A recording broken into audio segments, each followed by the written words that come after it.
भागवते वासुदेवाय नमः। ओम नमो भागवते वासुदेवाय नमः। ओम नमो भागवते वासुदेवाय नमः। হরে কৃষ্ণ। গীতার প্রথম অধ্যায়ে আমরা লক্ষ্য করেছি বিষাদ যোগে শুধু জ্ঞানের কথা বলেছে অর্জুন। ভগবান শ্রীকৃষ্ণকে জ্ঞানের কথা বলে বুঝিয়েছেন, সংসারে যারা সংসারজীবী তাদেরকে বুঝিয়েছেন। সেই তত্ত্ব কথাগুলো ভগবান শ্রীকৃষ্ণ বলছে, তুমি জ্ঞানের কথা বলছো, শুধু জ্ঞানের দ্বারা যে সব কিছু হয় না তার প্রমাণ দেখালো দ্বিতীয় অধ্যায়ে সাংখ্যযোগ। সাংখ্য কথার অর্থই হচ্ছে বিশ্লেষণাত্মক জ্ঞান।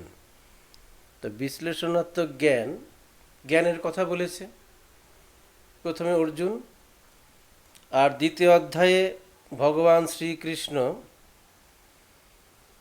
সাংখ্যযোগে অর্জুনের মনের অবস্থা বুঝিয়ে ভগবান শ্রীকৃষ্ণ তখন অর্জুনকে পাপ, পুণ্য, ধর্ম, অধর্ম এবং কর্তব্য অকর্তব্য সম্পর্কে সারমর্ম বুঝাইতে লাগলেন। সুন্দরভাবে সেই জ্ঞানগুলো বিশ্লেষণ করে করে বোঝাচ্ছেন। শ্রী ভগবান বলিলেন, হে অর্জুন, যুদ্ধে উভয় পক্ষের মৃত্যু অবধারিত, কিন্তু মৃত্যু কি? মানুষ জন্ম সময়ে থাকে শিশু, তারপরে ক্রমে ক্রমে কৈশোর ও যৌবন পার হইয়া বার্ধক্যে উপনীত হয়। এই পর্যায়গুলির মতোই মৃত্যু একটি পর্যায়। সুন্দরভাবে বোঝাচ্ছেন। কিন্তু দেহের পরিবর্তন ঘটিলেও আত্মার কোনো পরিবর্তন হয় না, আত্মার ক্ষয় এবং মৃত্যু নাই।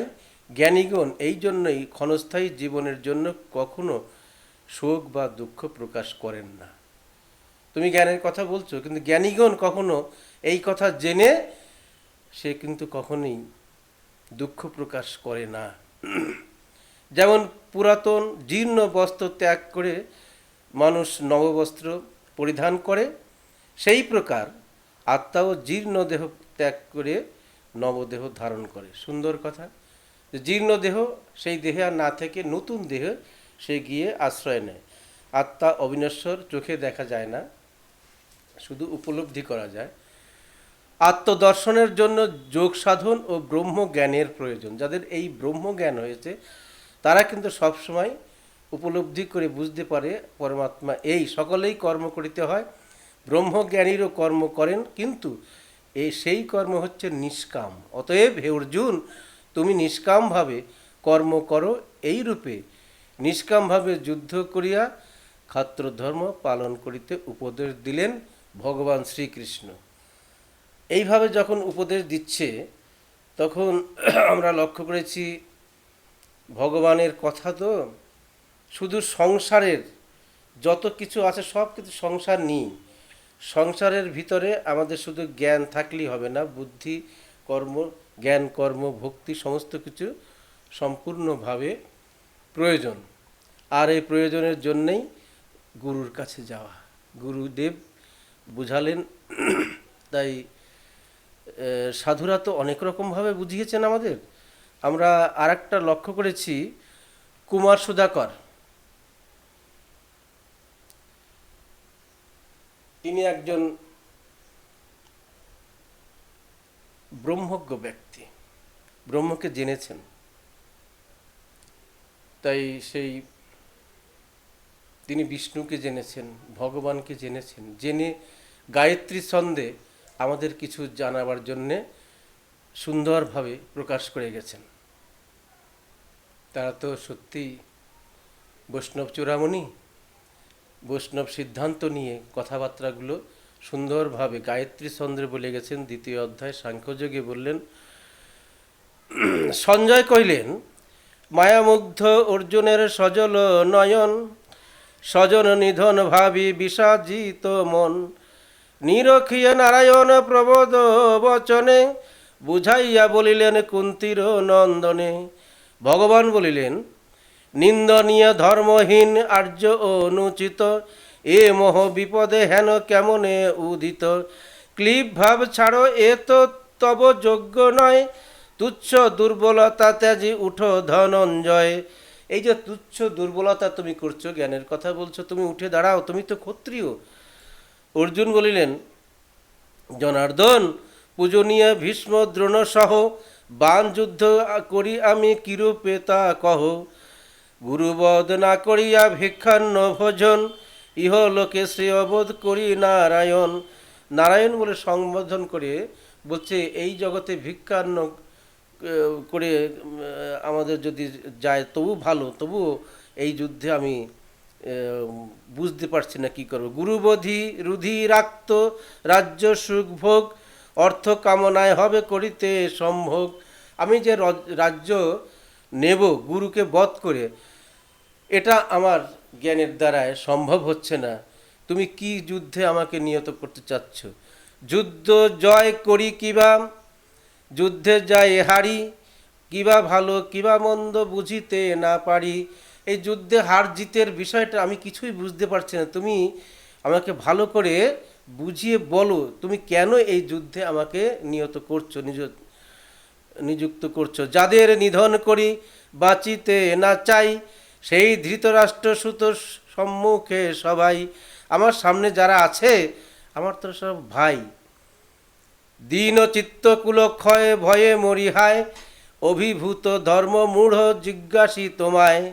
শ্রেয় কি নিশ্চয় কহ কি করিব আমি, শরণাগত এ শিষ্যে শিক্ষা দাও তুমি। আমি তোমার শিষ্য, তুমি আমাকে শিক্ষা দাও, আমি কি করব বুঝতে পারছি না। নির্বিরোধ রাজ্য যদি অধিকার করি, কিংবা দেব আধিপত্য পাই যদি হরি। মোরে যাতে মোরে এই মহা শোক দূর হবে, এমন কিছুই কৃষ্ণ দেখি না এ ভবে। আমার যে শোক দুঃখ হবে এই ভবে, আমি সেটা খুঁজে পাচ্ছি না। সঞ্জয় কহিলেন, সঞ্জয় ধৃতরাষ্ট্রের সঙ্গে বসে বসে বলছেন, এই রূপ ধনঞ্জয় কহি ঋষিকেশে, করিব না যুদ্ধ বলি মৌনী অবশেষে। সে মৌনী অবস্থায় বসে আছে, আমি যুদ্ধ করব না। অনিত্য বিষয় পার্থ স্থায়িত্ববিহীন, নিত্য যাহা কবু তাহা না হয় বিলীন। নিত্য আর অনিত্যের পরিণাম ফল, দেখেছেন তত্ত্বদর্শী পণ্ডিত সকল।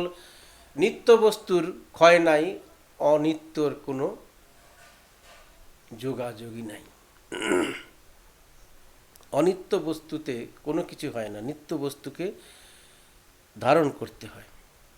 পণ্ডিত সকল বলেছেন, নিখিল ব্রহ্মাণ্ড ব্যাপী রয়েছেন যিনি, জানিবে জগতে মাত্র অবিনাশী তিনি। এই নিখিল ব্রহ্মাণ্ডে যিনি একাকারভাবে রয়েছেন, তিনি হচ্ছে অবিনাশী। উৎপত্তি বিলয় শূন্য অব্যয় আত্মার, বিনাশ করিতে পারে কে হেন সাধ্যকার। এই আত্মাকে বিনাশ করতে পারে না কেউই।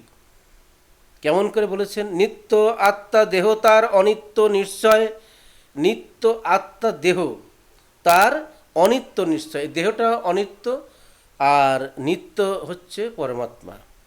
যুদ্ধ করো দেহ নাশে কেমন দুঃখদয়, এই আত্মা হত্যা যদি, এই আত্মা হত্যা যেই করে বিবেচনা, এই আত্মা হত হয় যাহার ধারণা।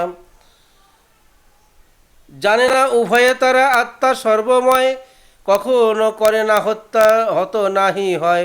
জন্ম মৃত্যু নাহি তার দেহের পতন, বারবার নাহি করে জন্ম গ্রহণ। যদি সেই রকমভাবে সেই সুকর্ম করে, তা বারবার তার কষ্ট করে এই দেশে আসতে হয় না, সে পরমানন্দে বৈকুণ্ঠে ভগবানের সাথে থাকে। সেই আত্মাই তুমি। আত্মার উপলব্ধি হইবে কিরূপে? দেহকে পৃথক করি চিত্তের বিশ্রাম করি, অবস্থান করো যদি স্থির করি মন। এখনই ঘুচিবে ভ্রান্তি, এখনই পাইবে শান্তি, সুখী হবে দূরে যাবে এ ভব বন্ধন। যদি তুমি এখনই এই বিষয়ে ভালোভাবে বোঝো, তাহলে এখনই তোমার ভববন্ধন হইতে মুক্ত হবে। এ দেহ কল্পান্ত থাক অথবা আজই যাক, যাক থাক ক্ষতিবৃদ্ধি তাহা কি তোমার। এই দেহ কি হলো কি না হলো সেটা তোমার দেখার না। অজয় অমর নিত্য তুমি যে চিন্ময় সত্য, এ অনিত্য ক্ষতি বৃদ্ধি হবে বলো কার? ব্রহ্মা আদি মরিলেও কোটি বিশ্ব বিনাশেও, যার বিনাশের কভু সম্ভব না হেরি। এই ব্রহ্মাণ্ড যদি নষ্ট হয়ে যায় তবু পরমাত্মার কোনো নষ্ট হয় না, এই কথা ভগবান বলছেন। আহ কি করিব আর কভু ধ্বংস নাহি যার, এহেন আত্মাকে আমি নমস্কার করি। অক্রাবক্রমণি অষ্টাবক্রমণি এই কথাগুলি বললেন।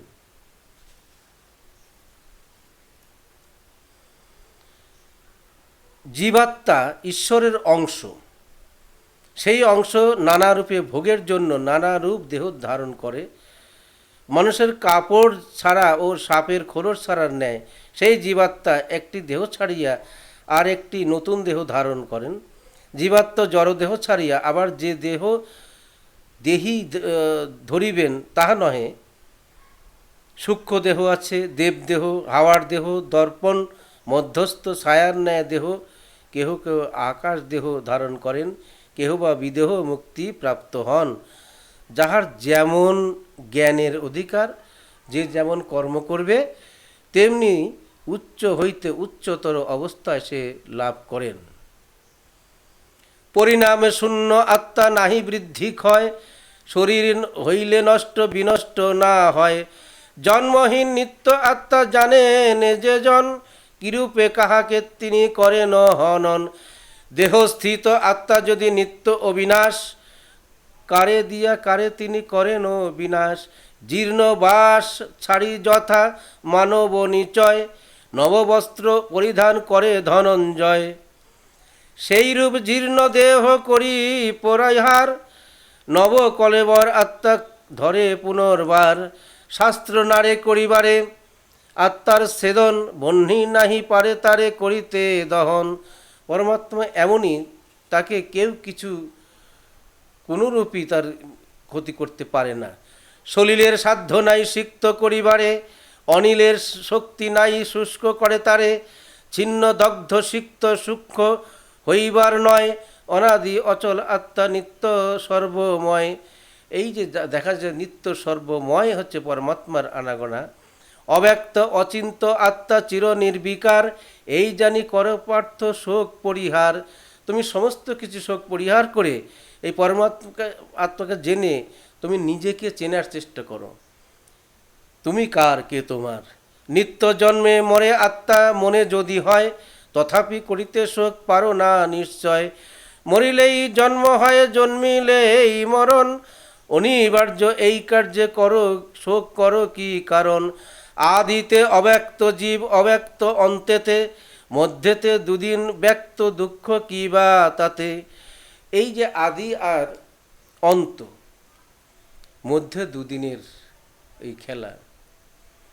তাই সাধুরা বলছেন দুনিয়া দিন দুয়েকের খেলা। হরে কৃষ্ণ, এই আসা যাওয়া এই দুদিনের খেলা, আর কখন যেন খেলা শেষ হয়। সাধুরা বলছেন দেখতে দেখতে ভাঙলো চাঁদের মেলা রে দুনিয়া, দুনিয়া দিন দুয়েকের খেলা।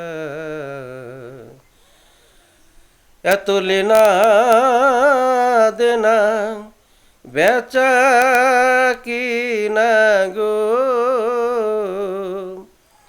দেখতে দেখতে ভাঙলো চাঁদের মেলা রে দুনিয়ায়, দুনিয়া দিন দুয়েকের খেলা। আমরা দিন দুয়েকের জন্য এসেছি, এসে কত খেলাই না করছি, কত আশা করছি, কত কিছু করছি, কিন্তু কখন যেন কি হয়ে যায়। যে কয়দিনের জন্য এসেছি শুধু ভগবানের চিন্তা করতে হবে, ভগবানের আরাধনা করতে হবে, ভগবানের আনন্দ দিতে হবে। সেই জন্যে বৈষ্ণব সঙ্গ করা বা হরিসভা করা, গীতা শ্রবণ করা। কারণ এই দুদিনের খেলা, এসেছি সুন্দর দেহ নিয়ে, এই দেহ দিয়ে যদি ভগবানের কোনো কিছুই না করতে পারি, তাহলে শুধু আসা যাওয়াই সার হলো। কেহ বা আশ্চর্যবৎকে দেখেন আত্মায়, কেহ বা আশ্চর্য অতি বলেন তাহায়, কেহ বা আত্মার কথা শুনি চমৎকার, কেহ বা শুনিয়া তত্ত্ব নাহি পায় তার। এমন তত্ত্ব সে খুঁজেই পায় না। অর্জুন, অবাধ্য আত্মা সর্বদেহময়, জীবগণ তরে দুঃখ করার কিছুই নয়। এই জীবগণ শুধু দুঃখই করে, কিন্তু কিছুটা তো করার নাই, কিছুই করার নাই। একজন চলে গেল শুধু চিৎকার করে কান্না, তাছাড়া আর কিছু করে নাই। কিন্তু যারা জানে তারা কান্না করে না, তারা পরমাত্মার প্রতি এগোনোর চেষ্টা করে। শ্বাস বায়ুটি আকাশ হইতে আসিয়া নাসিকা পথে বুকের মধ্যে প্রবেশ করে, আবার বুকের মধ্য হইতে নাসাপথে আকাশেই যায়। নাসিকা পথ রোধ করিলেই দেখা যায় যে এক মুহূর্তের মধ্যে জ্ঞান চৈতন্যের লোপ পায়। এই যে যাচ্ছে নাসিকা পথ থেকে আকাশ চৈতন্য, শ্বাস বায়ু, সে গিয়ে যদি আর ভিতরে না ঢোকে, কিছুক্ষণের মধ্যেই তার চৈতন্য লোপ পায়, অর্থাৎ তার মৃত্যু অনিবার্য। আমিত্ব ফুরায়, তাহাতেই বোঝা যায় যে ওই শ্বাসবায়ুর মধ্যেই জ্ঞান চৈতন্য আকাশ হইতে আসিতেছে। জীব চৈতন্য আকাশে থাকে, শ্বাসবায়ুর সঙ্গে আসা যাওয়া করে। উহা আকাশবাসী দেহের মধ্যে একবার উকি দেয় মাত্র। যেমন সামান্য একটু সূর্যকিরণ ছিদ্র পথে ঘরের মধ্যে আসিয়া ঘরখানি আলোকিত করে, তেমনি সামান্য একটু চৈতন্য কিরণ নাসা ছিদ্র পথে দেহের মধ্যে আসিয়া মানুষের জ্ঞান বুদ্ধির কি আশ্চর্য আলোক প্রকাশ করে। ঘরের সূর্যকিরণটি বাহিরের অনন্ত সূর্যকিরণের সহিত এক অখণ্ডভাবে আসে।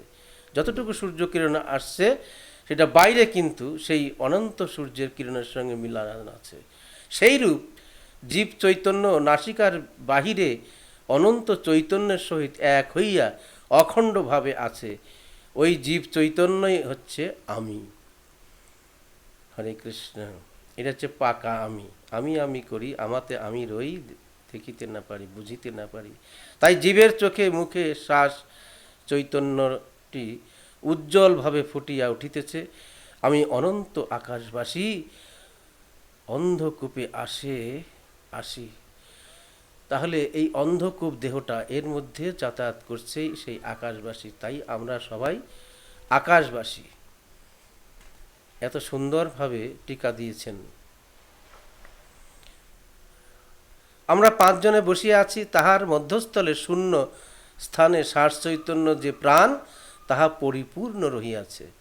আমরা বসে আছি, তার মাঝে যেটুকু ফাঁকা, সেইটুকুর মধ্যে শ্বাস চৈতন্য আছে। আমরা নাসিকা কলের দ্বারা চারিদিক হইতে ওই আকাশস্থ একই প্রাণকে টানিতেছি। এখানে আমাদের পরস্পরের প্রাণ সম্বন্ধ কেমন একাকীভূত হইয়াছে বিশেষ লক্ষ্য কর। আমরা সবাই এক।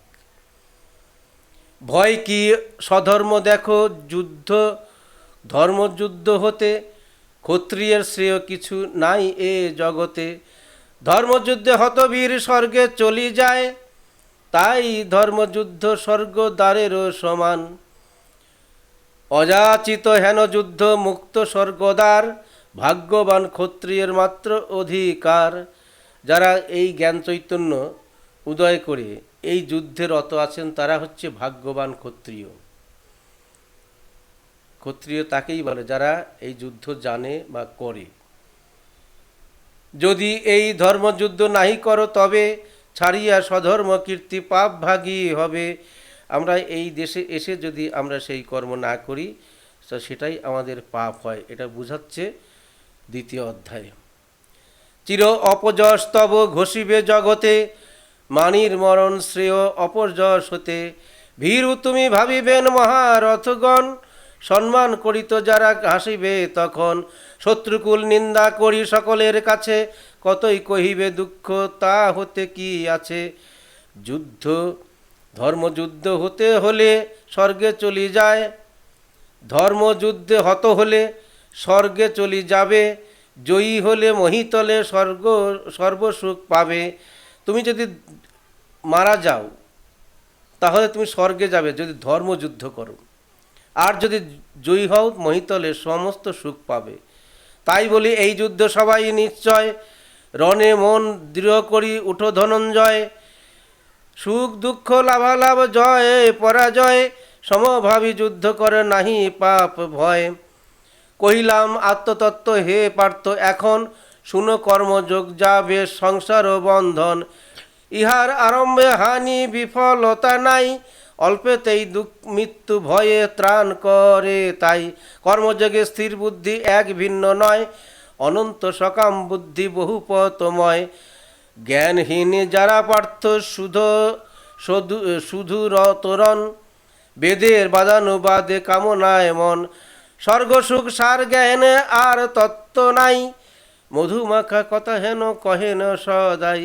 ফল আসে মুগ্ধ যারা শুনি যথা তথা, স্বর্গ সুখপ্রদ যত যজ্ঞাদির কথা। আপাতত রমণীয় বিষলতা মতো, স্বর্গ ফল কথা শুনি যারা মোহগত। ভোগ সুখে যাহাদের মন সদা ধায়, তাদের বণিক বুদ্ধি সমাধি না পায়। সকল কর্মের ফল বেদেতে প্রকাশ, পরিত্যাগ কর পার্থ কর্ম ফল আস। সুখ দুঃখে শীত তাপে সমভাবে থাকো, চৈতন্য স্বরূপ ব্রহ্মে মন স্থির রাখো। তুমি মনটা স্থির রাখো, অস্থির হইও না।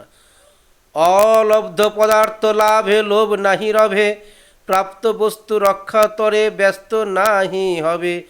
আসক্তি রহিত হবে সর্ব অবস্থায়, কর্মযোগে তত্ত্ব এই কহিনু তোমায়। কর্মযোগ এমন, সেই কর্মযোগ করলে পরে তোমার এইগুলো উপলব্ধি হবে। সলিলে প্লাবিত হয় বসুধা যখন, ক্ষুদ্র জলাশয়ে আর কিবা প্রয়োজন।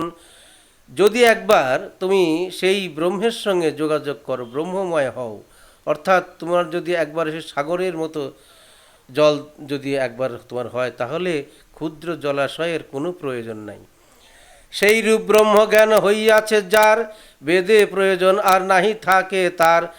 কর্ম তব অধিকার কর্ম ফলে নয়, কর্ম আসে কর্মে যেন প্রবৃত্তি না হয়। কর্ম ফলাফল সব ঈশ্বরেতে রাখি, কার্যসিদ্ধি অসিদ্ধি বা সমভাবে দেখি। যোগস্থ হইয়া কর্ম কর সমুদয়, সমস্তই যোগ নামে উক্ত ধনঞ্জয়। যোগাযোগের দ্বারা, যোগের দ্বারা এমন কর্ম করতে হবে যেন বিয়োগে না যায় কেউ। নিকৃষ্ট সকাম কর্ম জ্ঞান যোগ হতে, কর্মযোগে জ্ঞানাশ্রয় কর বিধি মতে। পাণ্ডুসুত ঘৃণিত সে ফল কামিগণ, কর্মফল ত্যাজি কর্মযোগে দেহ মন। জ্ঞানযুক্ত যোগী ভবে পাপ পুণ্য ত্যাগী, হও তাই জ্ঞান গর্ভ কর্মযোগে যোগী। কর্মের যে সুকৌশল যোগ বলে তাই, গুরুর নিকটে নরে জানিবারে পায়। মানুষ গুরুর কাছে গিয়ে কর্মের যে সুকৌশল, সেই কৌশলগুলি শিখিয়ে দেয়। সেই কৌশলের দ্বারা তারা সংসারে সেই কর্মগুলি করে, তাতে বিয়োগের কোনো ভয় থাকে না। গুরুর নিকটে গেলে জানা যায়। জ্ঞানীগণ কর্মফল কভু নাহি চান, জন্ম বন্ধ মুক্ত হয়ে মোক্ষ পথ পান। দেহ অভিমান ছাড়ি তব বুদ্ধি যাবে, মোহের গহন দুর্গ অতিক্রমী যাবে। তখন তোমার হবে বৈরাগ্য উদয়, মনের বাসনা যত হইবে বিলয়। বৈরাগ্য, বৈরাগ্য মানে বিরাগ ভাব। সহজেই তুচ্ছ বোধ হবে সে সকল, শুনেছ যা শুনিবে যা কাম্য কর্ম ফল। শুনিয়া বেদের ব্যাখ্যা বিবিধ প্রকার, কর্মফল আসে বুদ্ধি চঞ্চল তোমার।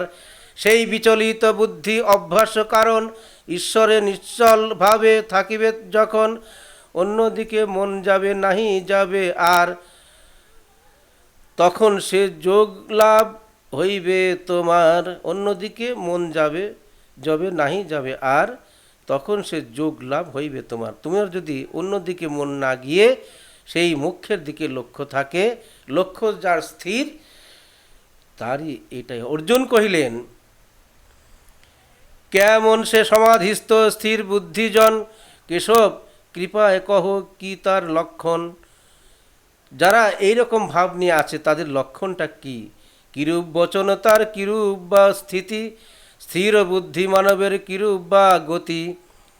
জিজ্ঞাসা করছে ভগবানকে অর্জুন, যে এই অবস্থায় থাকে তার লক্ষণ কেমন, তার বচন কেমন, সে কিভাবে চলাফেরা করে। এই জন্যে ভক্ত মুখে হরিকথা শ্রবণ করতে হয়।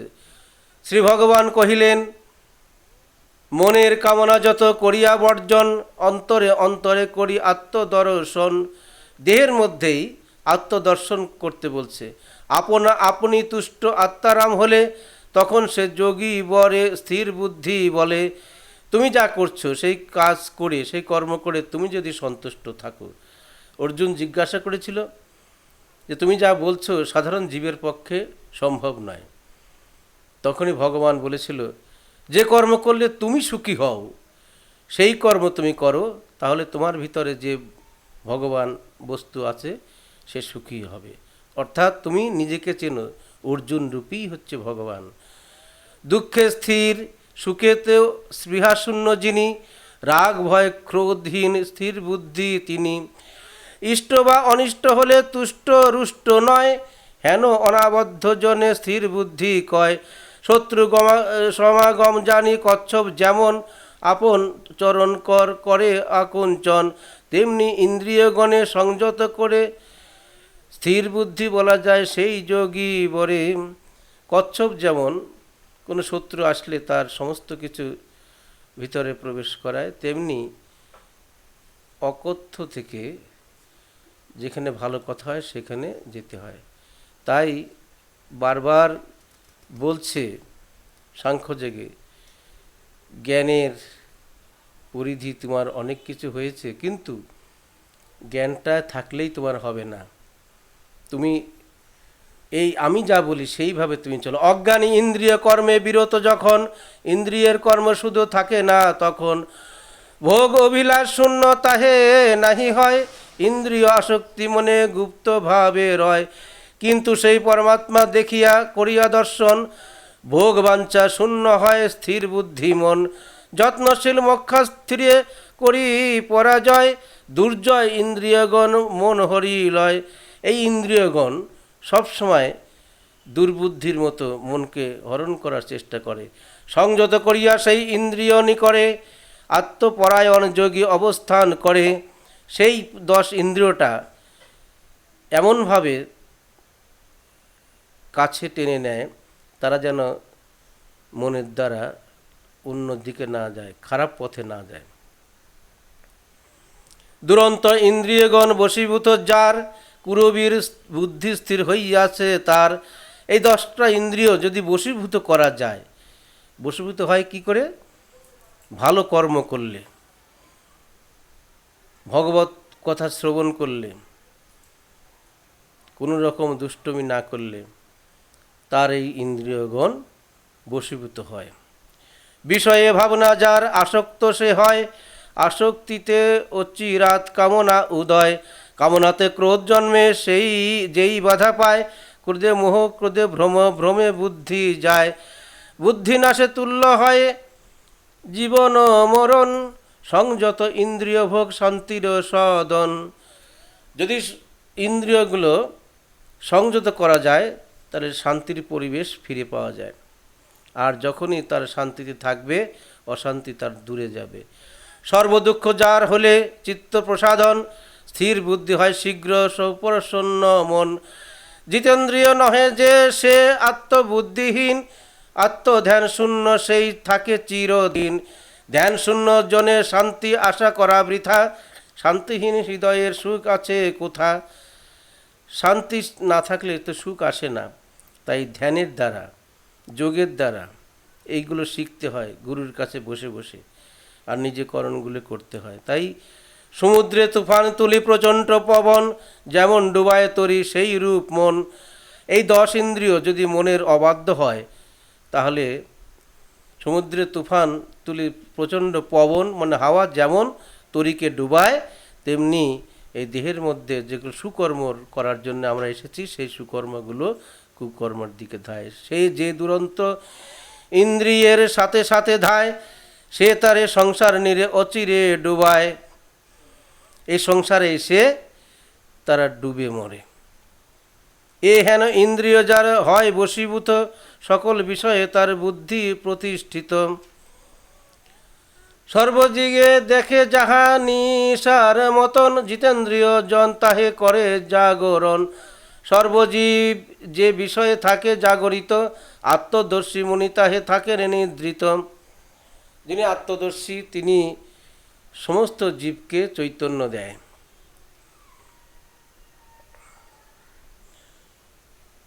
শরতের সূর্যতপ্ত সরসীর নীর, সতপ্ত শরীর মন হয়েছে অধীর। স্বল্প জলবাসী ক্ষুদ্র জলচর যত, বিমূঢ় অজিতেন্দ্রিয় গৃহস্থের মতো। দিন অর্থে আত্মজ্ঞান মোক্ষ প্রকাশক, সংসারীরা অন্ধ তার দিবান্ধ পেচক। পূর্ণকায় অচঞ্চল অর্ণবে যেমন, নানা জল প্রবেশিয়া হয় নিগমন। তেমনি কামনাস্রোত হৃদে যার চলে, স্থির চিত্ত স্থির থাকে কিন্তু আত্মদৃষ্টি বলে। শান্তি ধন পান তিনি কুন্তির কুমার, কামনার দাস যেই শান্তি কোথা তার। তাই বলছে চৈতন্য সমাবিগত সর্বব্রহ্ম যার, দিবানিশি অন্তর্বাহ্য সমদৃষ্টি তার। উপেক্ষিয়া কাম্য বস্তু অহংকারহীন, নিস্পৃহ মমতা শূন্য যিনি চিরদিন। পূর্ব কর্ম বশে মাত্র যোগা দিতে রত, শান্তির সুখ লাভ তিনি করেন নিয়ত। ব্রহ্মজ্ঞান নিষ্ঠা এই শুনো পার্থ বীর, ইহালোভী শুদ্ধ মন পুরুষ সুধীর। সংসারের মায়ামোহ দেন বিসর্জন, অন্তিমেও ইহাতেই পান ব্রহ্মধন। তাই বলছে দ্বিতীয় অধ্যায় আমরা পেলাম। হরে কৃষ্ণ। ব্রহ্মজ্ঞান, এই ব্রহ্মজ্ঞান শেখাবেন পিতা পুত্রকে। যদি এই ব্রহ্মজ্ঞান শেখান তাহলে সেই পিতা হচ্ছে পরম পিতা, আর যদি না শেখান তাহলে সে শত্রু। এই ব্রহ্মজ্ঞান শেখার জন্য আমরা গুরুর কাছে যাই, তাকে পিতা রূপে গ্রহণ করি, তিনি আমাকে সেই ব্রহ্মজ্ঞান দেন। আমরা এই ব্রহ্মজ্ঞান সম্বন্ধে কর্মযোগে পরের দিন আমরা শুনব। আমরা দ্বিতীয় অধ্যায় যা পেলাম সেই কথাগুলো আমরা যেন কখনো ভুলে না যাই। আমরা শুধু সেই কথাগুলো নিয়ে থাকব, যতদিন বাঁচব, যতদিন দেহে প্রাণ থাকবে ততদিন আমরা সেই রকমভাবে থাকব। দ্বিতীয় অধ্যায় আমরা এইটুকুই পেলাম। তাই ভগবান বলছেন, গীতা আমার ব্রহ্মরূপা পরমা বিদ্যা, ইহা তো সন্দেহ নাই। ইহা অর্ধমাত্রা অক্ষরা নিত্য অনির্বাচ্য পদ সম্মিলিতা। হে পাণ্ডব, গীতার গুহ্য নাম সকল বলিতেছে শ্রবণ করো। ইহা কীর্তনে সর্বপাপ তৎক্ষণাৎ বিনাশপ্রাপ্ত হয়। গঙ্গা, গীতা, সাবিত্রী, সীতা, সত্যা, প্রতিব্রতা, ব্রহ্মাবলী, ব্রহ্মবিদ্যা, ত্রিসন্ধ্যা, মুক্তিকাহিনী, অর্ধমাত্রা, চিদানন্দা, ভবাগ্নি, ভ্রান্তি নাশিনী, বিতত্রয়ী, পরানন্দা, তথাত্র জ্ঞান মঞ্জুরি। জয় জয় গীতামৃত প্রেমানন্দে। হরি হরি বল মন, হরি বল হরি বল হরি বল। দ্বিতীয় অধ্যায় এই পর্যন্ত থাকলো বিশ্রামে।